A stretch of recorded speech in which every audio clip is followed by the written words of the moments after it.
Salga por la puerta de atrás y no mire atrás.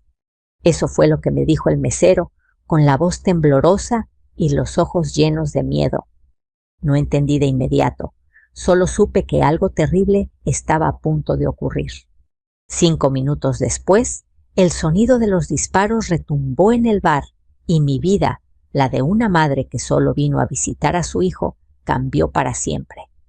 Nunca pensé que una simple visita a mi hijo se convertiría en el principio de una pesadilla. Mi nombre es Elena Ramos. Tengo 68 años, soy viuda y vivo en un pequeño pueblo de Michoacán.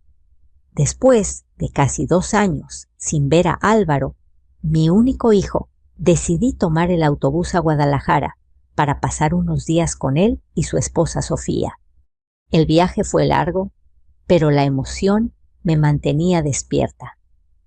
Llevaba en el bolso un frasquito con mole que yo misma había preparado un regalo para Sofía, que siempre decía que mi comida sabía a casa. Cuando llegué a la terminal, Álvaro me esperaba, pero algo en él había cambiado. Estaba más delgado con ojeras, los ojos rojos, como si no hubiera dormido en días.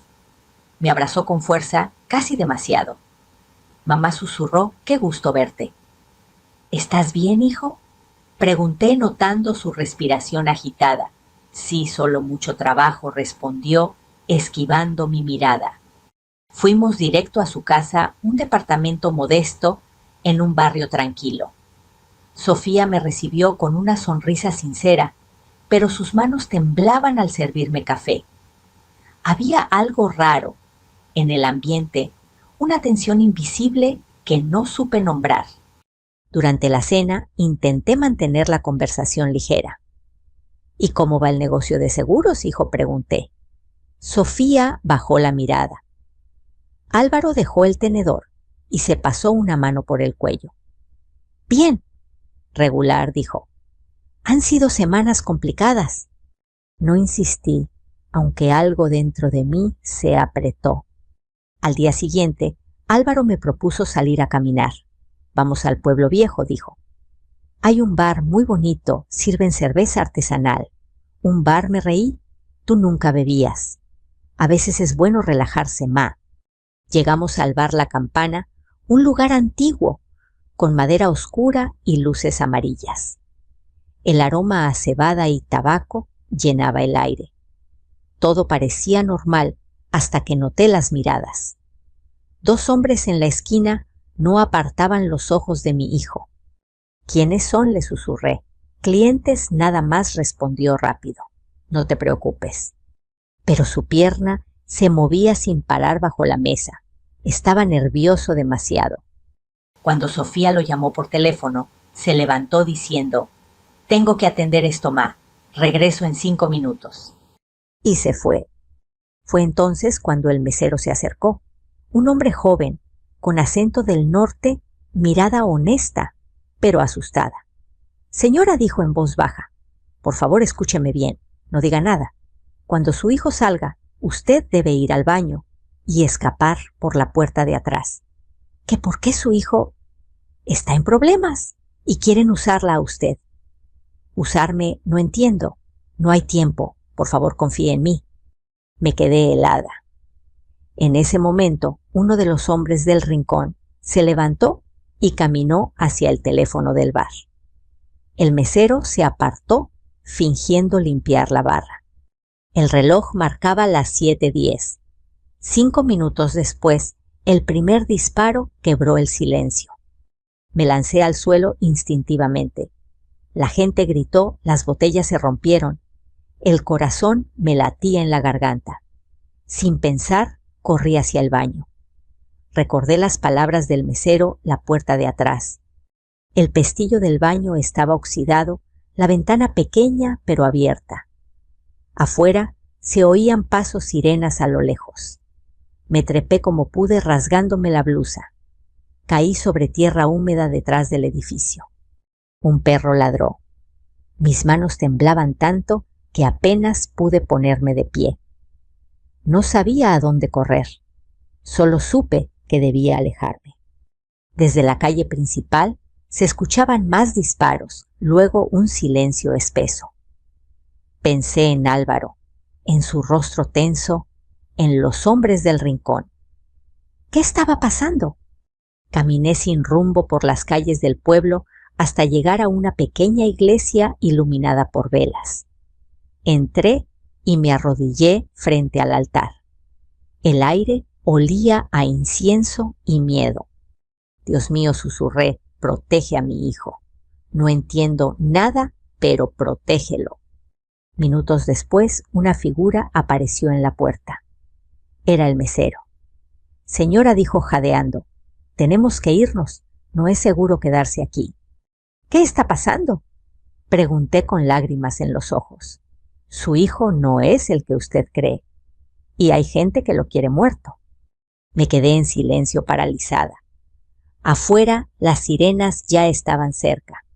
Aquel fue el momento exacto en que comprendí que la verdad que estaba por descubrir podría destruir todo lo que creía saber de mi familia. El joven mesero se llamaba Raúl. No tenía más de 30 años, pero sus ojos habían visto demasiado. Caminábamos rápido entre callejones oscuros, mientras las sirenas resonaban detrás de nosotros. ¿A dónde me lleva?, le pregunté sin aliento. A un lugar seguro, respondió.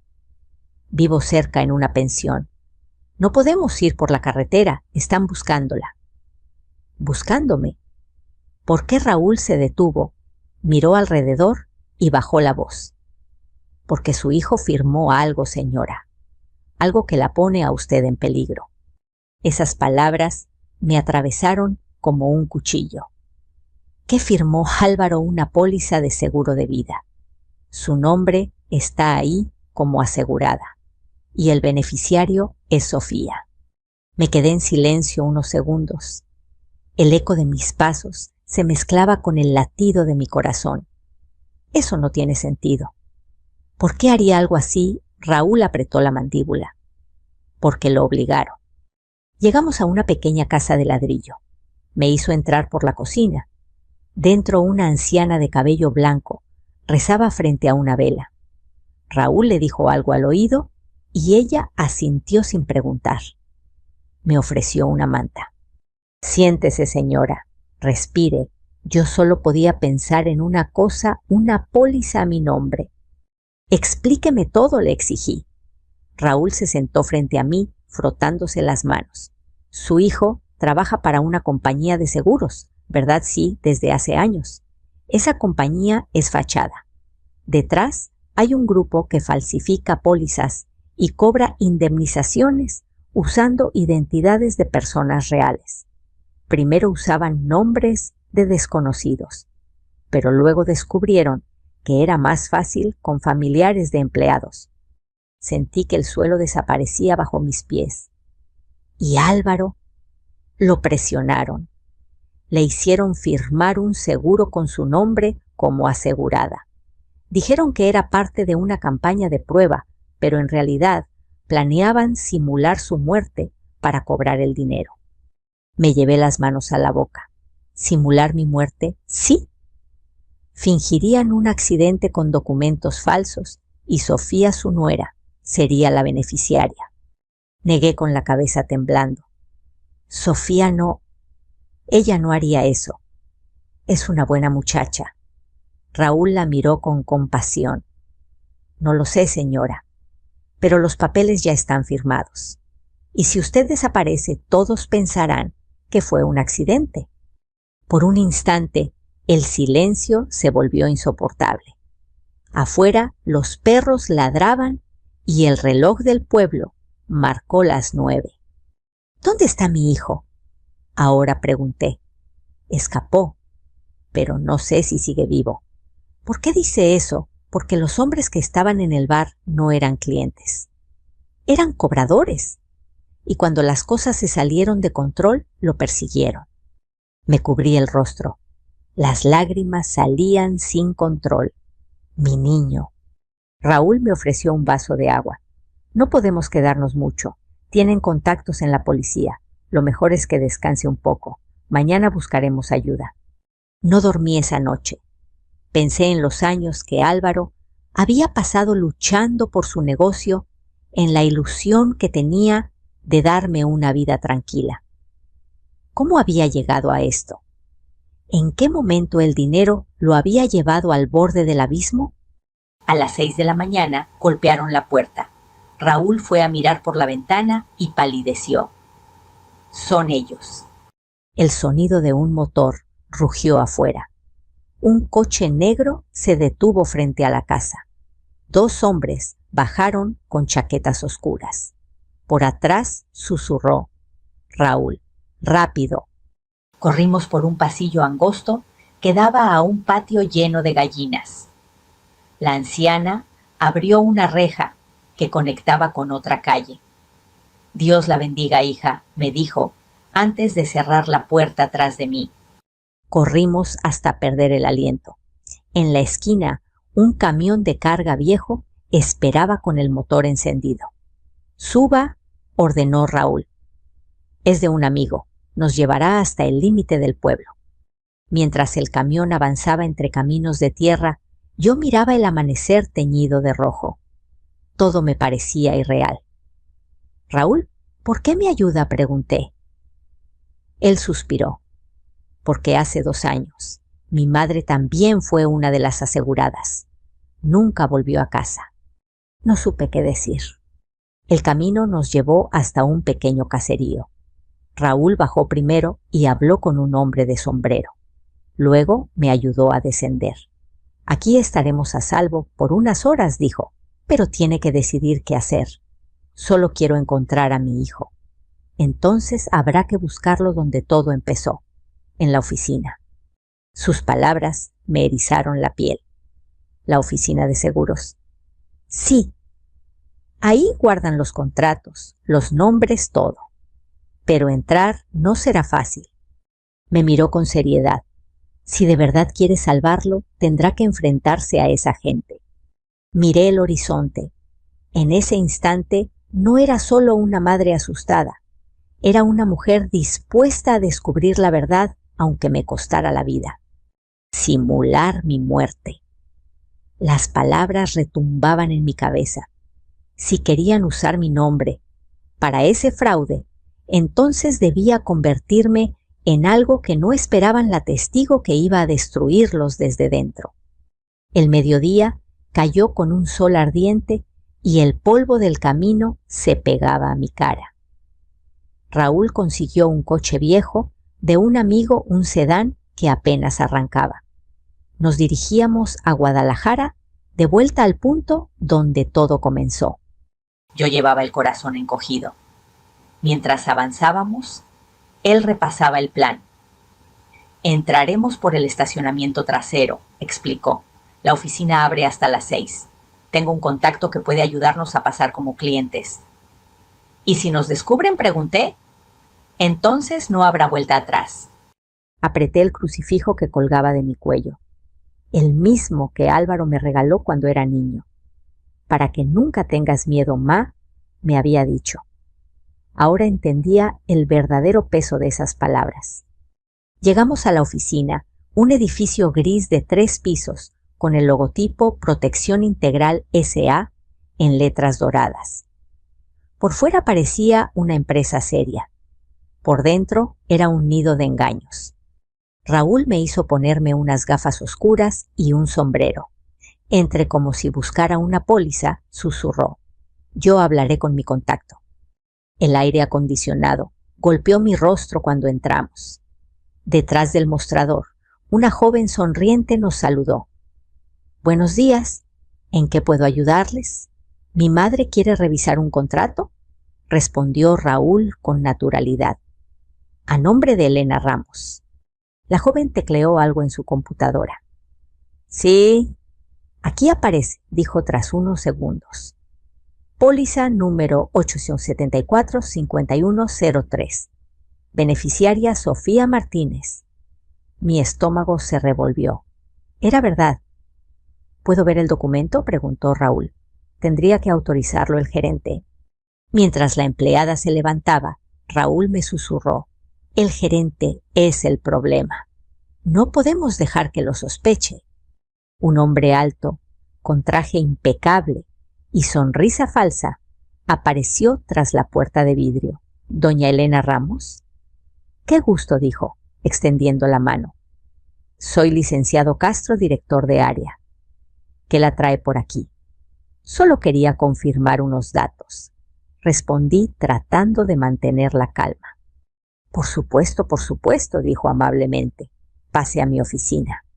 Su tono era demasiado cortés, demasiado calculado. Entré detrás de él con Raúl siguiéndome. En el escritorio, el hombre tomó una carpeta gruesa y la abrió. «Aquí está su póliza, firmada hace 3 meses por su hijo Álvaro Ramos, quien figura como contratante». Me quedé helada. «¿Él firmó esto?» «Sí. Todo está en regla. Su muerte accidental otorgaría a la señora Sofía Martínez la suma de 3 millones de pesos». Mi voz se quebró. «Pero... yo estoy viva». El hombre sonrió. «Por ahora». Raúl se movió instintivamente poniéndose frente a mí. «¿Qué quiere decir con eso?», dijo con voz tensa. Castro lo miró sin disimular la amenaza. «Solo digo que las pólizas sirven cuando hay un evento. Y usted, señora, es un evento muy costoso». Saqué fuerzas que no sabía que tenía. «Mi hijo nunca quiso esto». «Oh, créame, lo quiso», replicó Castro con frialdad. «Firmó todo para salvar su negocio, pero después se arrepintió.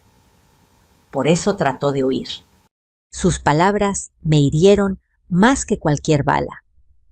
«¿Dónde está él?». Su hijo Castro se reclinó en la silla.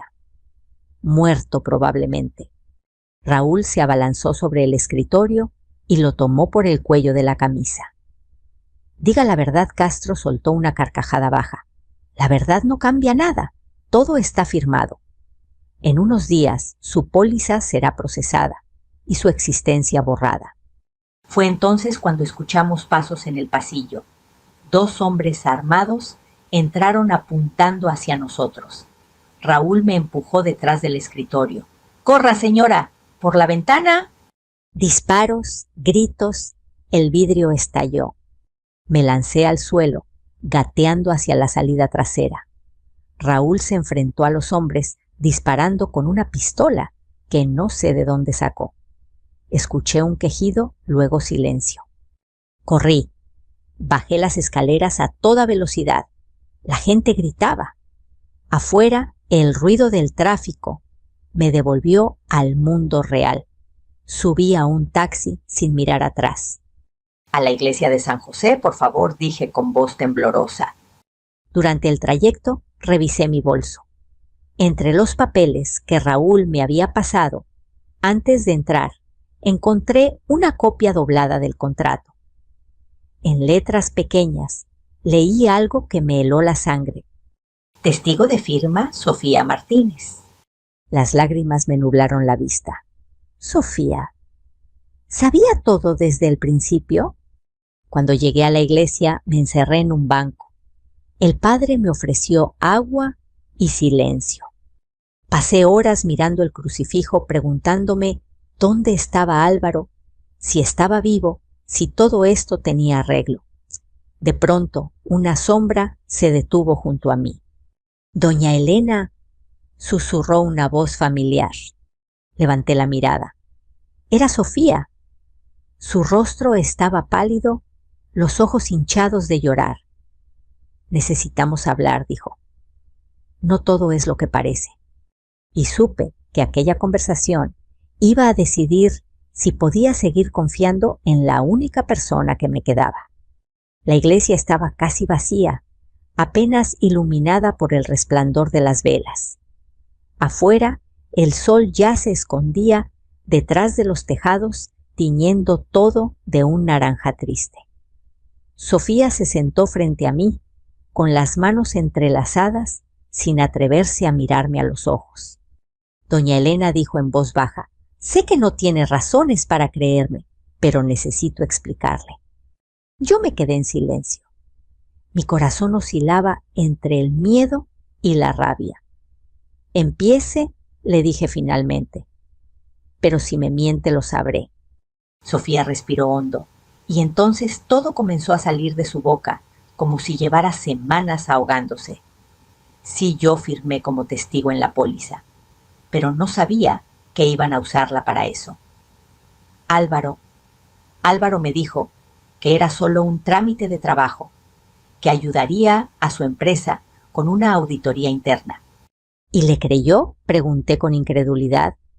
Él estaba desesperado, doña Elena. Lo amenazaban. Lo tenían acorralado. Su voz se quebró. Me mostró una foto en su celular Álvaro, con una herida en la ceja, sosteniendo un sobre. Esa noche lo golpearon frente a mí. Me dijeron que si hablaba, nos matarían a los dos. El silencio se volvió pesado. El eco de sus palabras me atravesaba el pecho. Entonces, usted sabía que me querían muerta. No al principio. Pero cuando le conté a Álvaro que había recibido llamadas raras, entendimos lo que planeaban. Querían fingir su muerte, doña Elena. Usar su nombre, falsificar papeles, incendiar un coche con un cuerpo irreconocible. Mis manos empezaron a temblar. Sentí un vértigo extraño, como si el suelo se abriera bajo mis pies. ¿Y por qué no me lo dijeron? ¿Podrían haberme salvado de esto? Sofía rompió en llanto. Porque él pensó que si usted no sabía nada, estaría a salvo.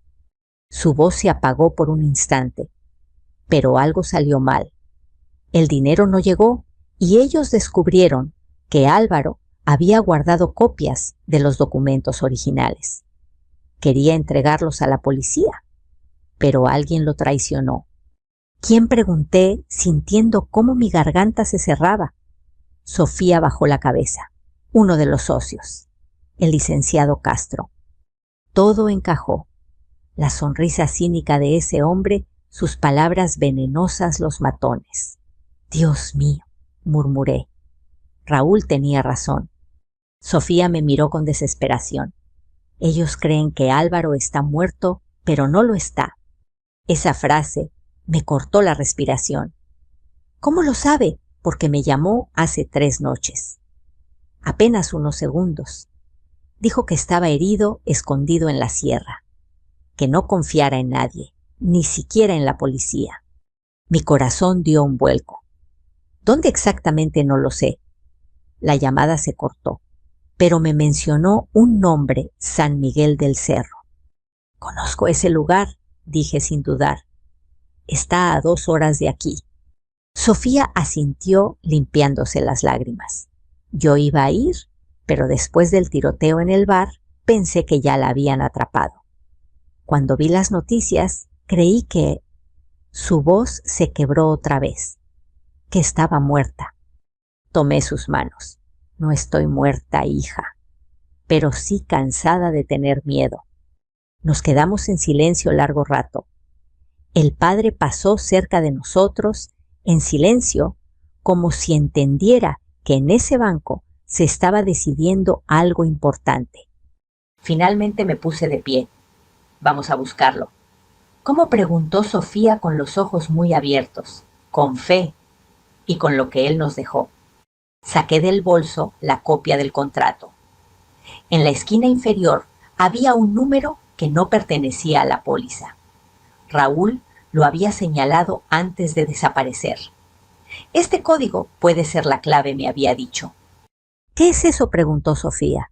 Una pista, quizás la última.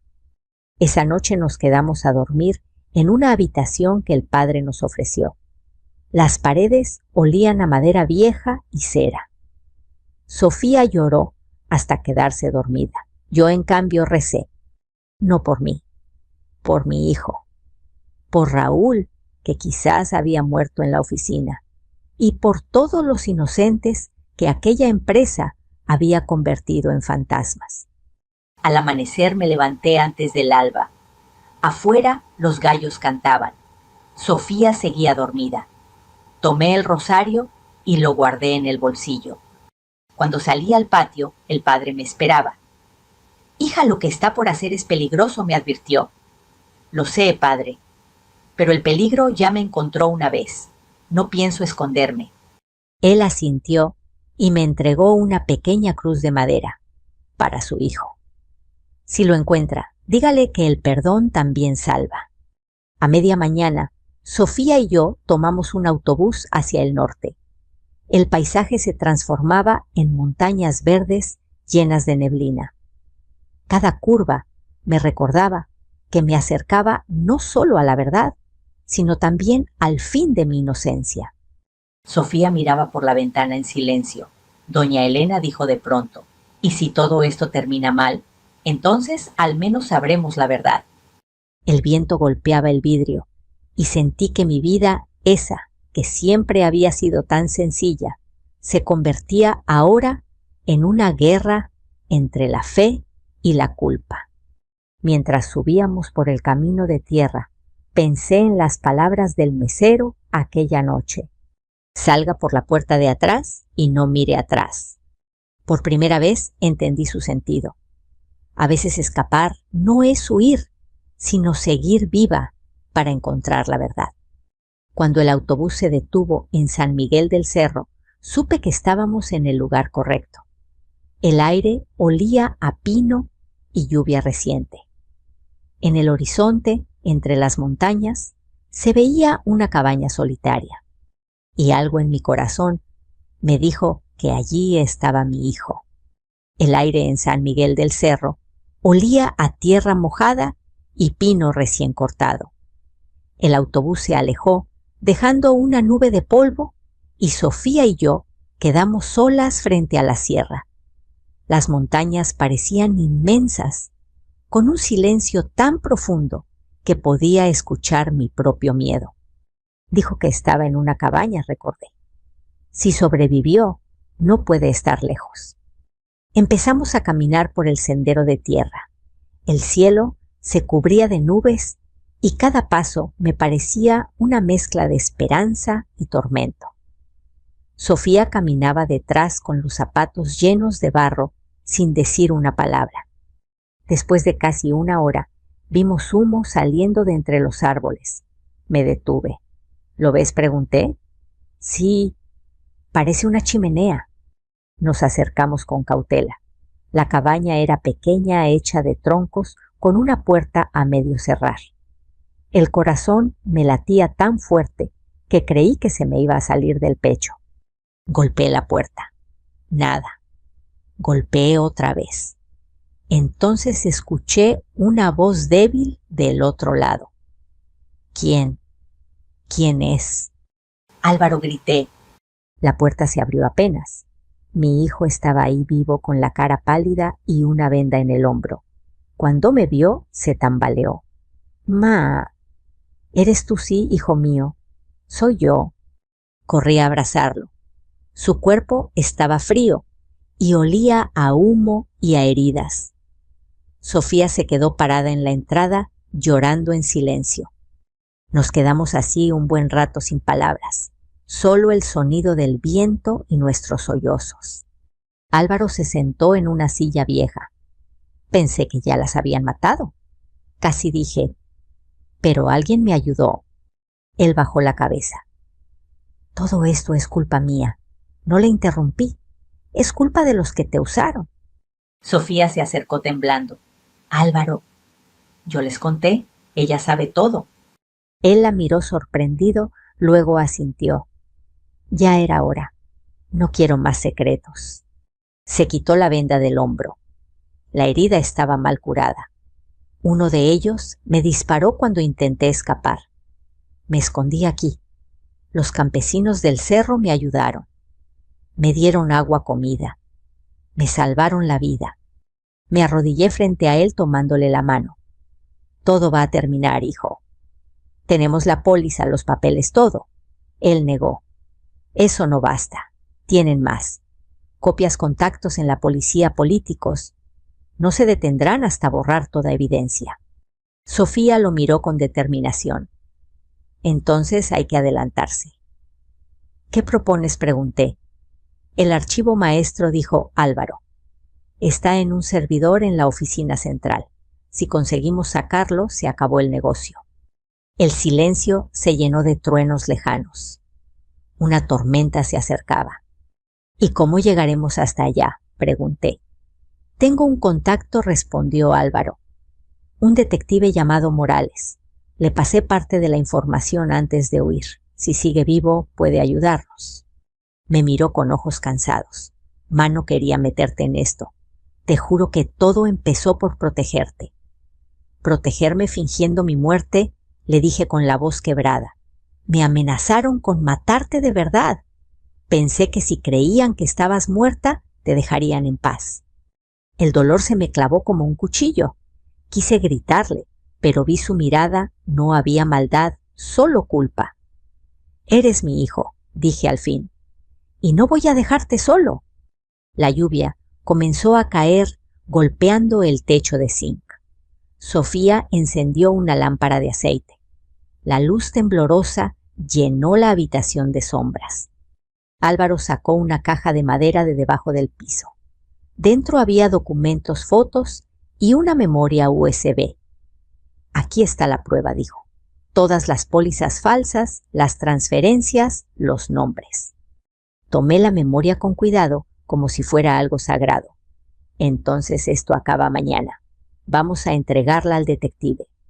Álvaro asintió. Pero si algo me pasa, prométanme que no se detendrán. No digas eso, le pedí. Promételo. Lo hice.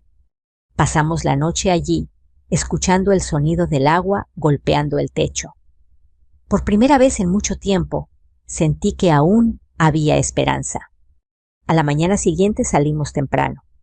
Álvaro, aunque débil, insistió en conducir. Hay un camino viejo que lleva directo a la ciudad, dijo. Nadie lo usa desde hace años. El cielo estaba cubierto de nubes.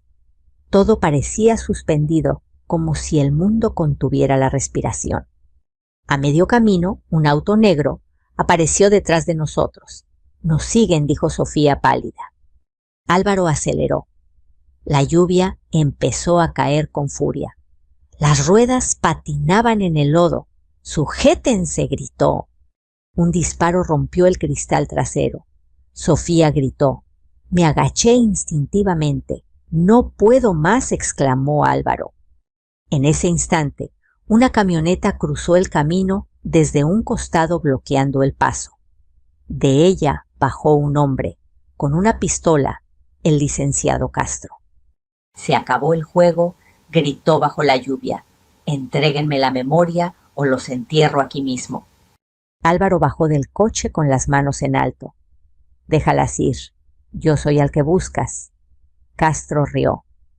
Ah, muchacho, todavía crees que puedes negociar. Yo bajé también apretando el crucifijo. Sofía me siguió empapada con el rostro decidido. El trueno iluminó la escena. No tiene que terminar así, dije. Entréguese. A usted, Castro, escupió al suelo. Usted es solo una firma en un papel. Y entonces sonó otro disparo.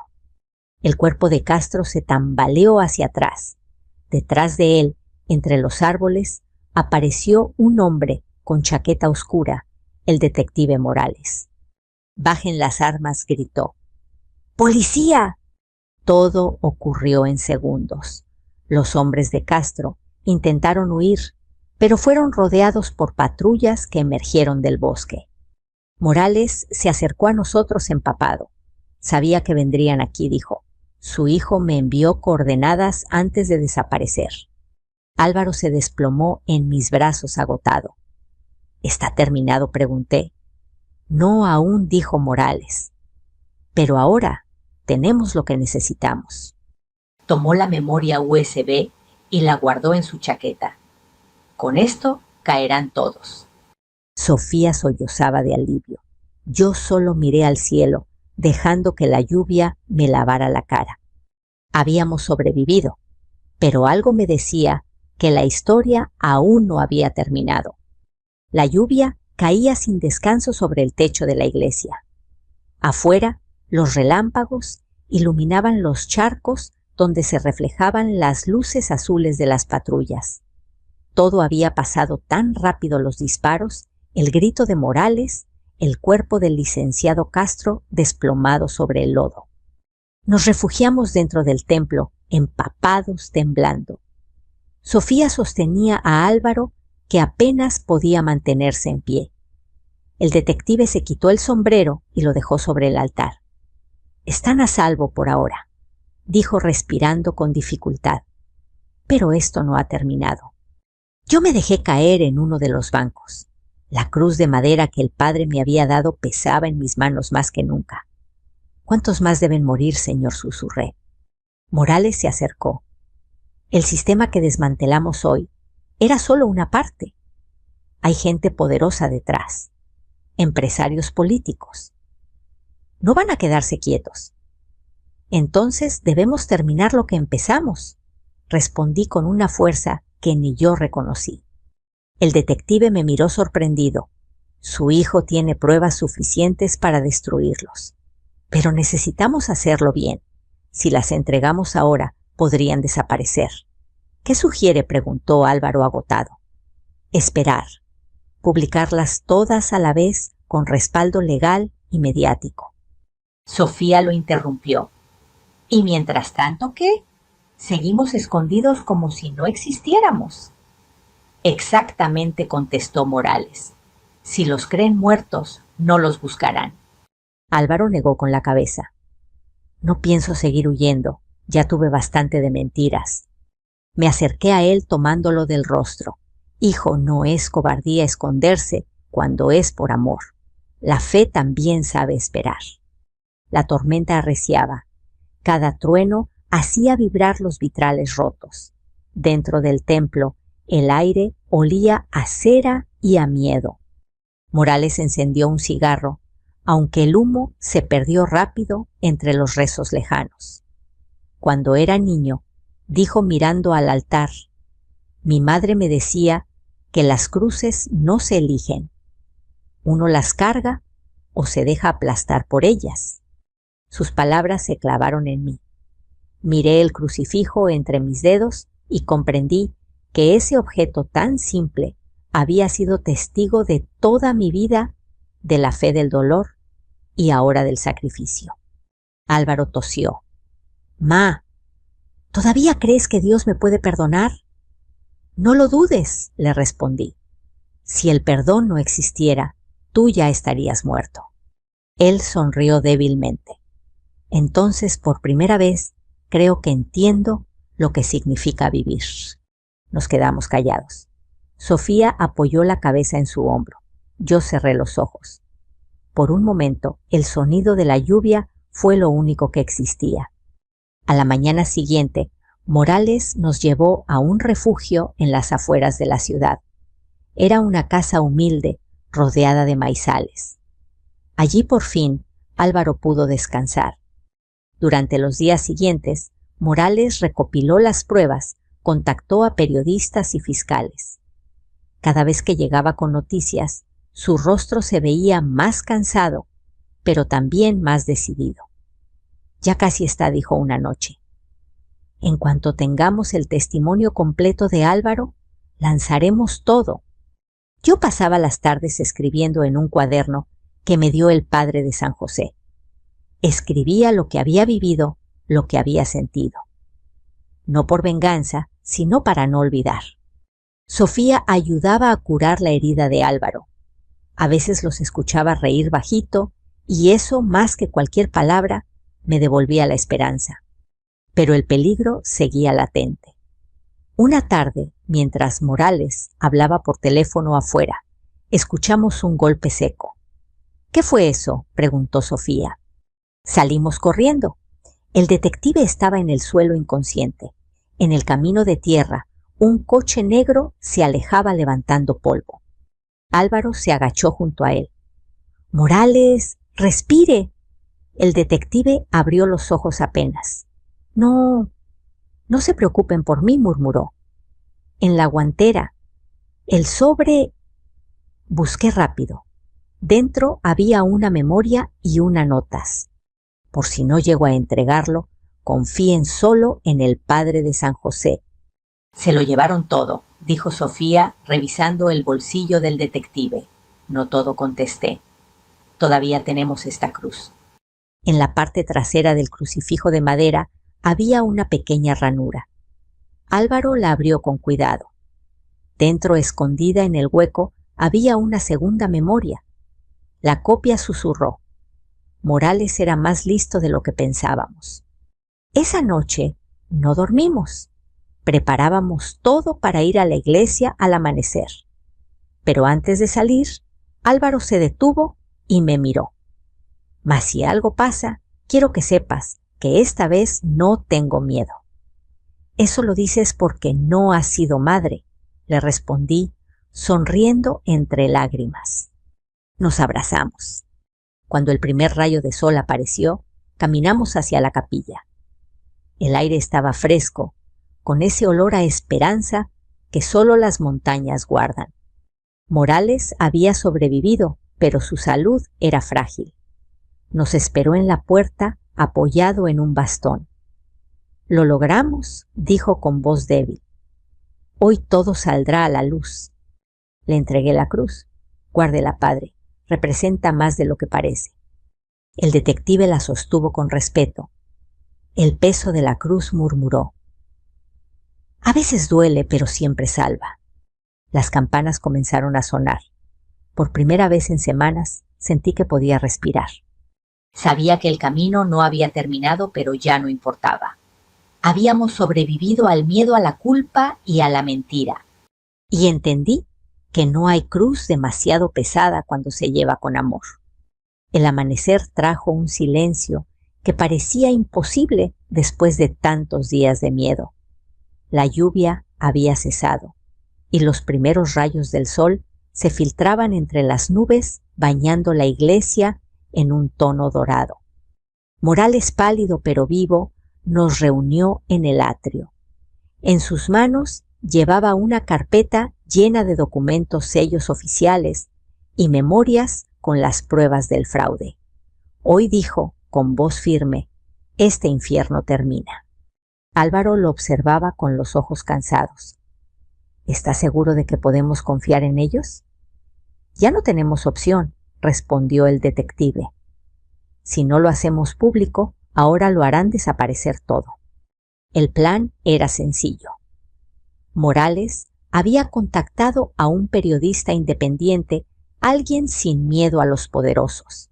Las pruebas se enviarían desde la iglesia, utilizando la red de un colegio cercano. Mientras Sofía preparaba el equipo, yo me quedé mirando el altar.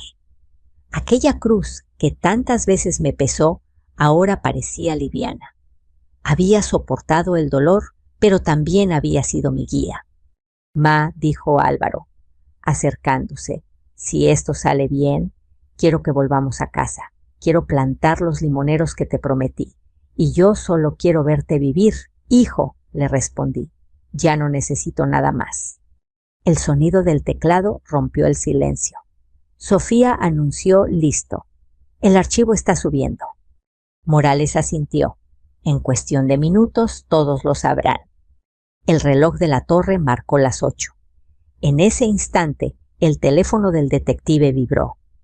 Lo contestó en altavoz. Una voz nerviosa se escuchó al otro lado. Lo lograron. «Está en todos los noticieros».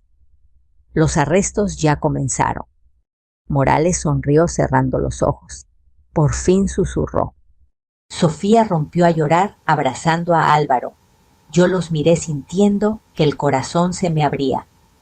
5 minutos después, dije en voz baja: «¿Qué?», preguntó mi hijo. 5 minutos después de subir el archivo, el mundo cambió. El detective encendió la radio. Las noticias hablaban de una red de fraudes millonarios desmantelada gracias a pruebas filtradas desde una fuente anónima. Se mencionaban nombres, empresas, funcionarios. Por primera vez, la verdad tenía voz. Morales se sentó exhausto. «Ya está. Todo. Ustedes pueden empezar de nuevo». «¿Y usted?», le pregunté. «Yo seguiré. Siempre hay otra cruz que cargar». Nos despedimos con un abrazo largo, no de héroes, sino de sobrevivientes. Semanas después regresamos a Michoacán. El pueblo seguía igual, los mismos perros dormidos en la plaza, el mismo olor a pan recién hecho. Pero algo en nosotros había cambiado. Álvaro abrió un pequeño taller mecánico sencillo, pero honesto. Sofía lo ayudaba en la oficina. A veces los veía reír entre grasa y papeles, y sentía que la vida, pese a todo, seguía dándonos segundas oportunidades. Una tarde, mientras barría el porche, llegó una carta sin remitente. Dentro solo había una fotografía, el crucifijo de madera, apoyado en el altar de la iglesia. Detrás, una nota con la letra de Morales. El peso de la cruz no está en el dolor, sino en lo que decidimos hacer con él. Lloré, no de tristeza, sino de gratitud. El sol se escondía y los limoneros nuevos olían a promesa. Álvaro se acercó, me rodeó con un brazo y dijo: «Sabes, Ma, a veces pienso en todo lo que pasó y siento que fue una bendición disfrazada de tormenta». «Así es la vida, hijo», le respondí. «Duele, pero también enseña». Miré el horizonte. Las nubes se teñían de oro y por primera vez en mucho tiempo no temía el futuro. Me volví hacia la cámara, hacia quienes escuchaban mi historia, y hablé con el corazón. A ti que llegaste hasta aquí, gracias por acompañarme. Si alguna vez sentiste miedo, recuerda la fe. No es no tener miedo, sino caminar a pesar de él. Cuéntame, ¿qué hubieras hecho tú por tu familia? Déjalo en los comentarios. Y si quieres seguir escuchando historias de esperanza, redención y amor, suscríbete. Tenemos mucho que compartir porque la vida, aunque duela, siempre ofrece otra oportunidad. El viento movió las cortinas y el olor a limonero llenó la casa. Cerré los ojos, apreté el crucifijo contra el pecho y susurré: «Gracias, Dios mío». 5 minutos después, todo cambió.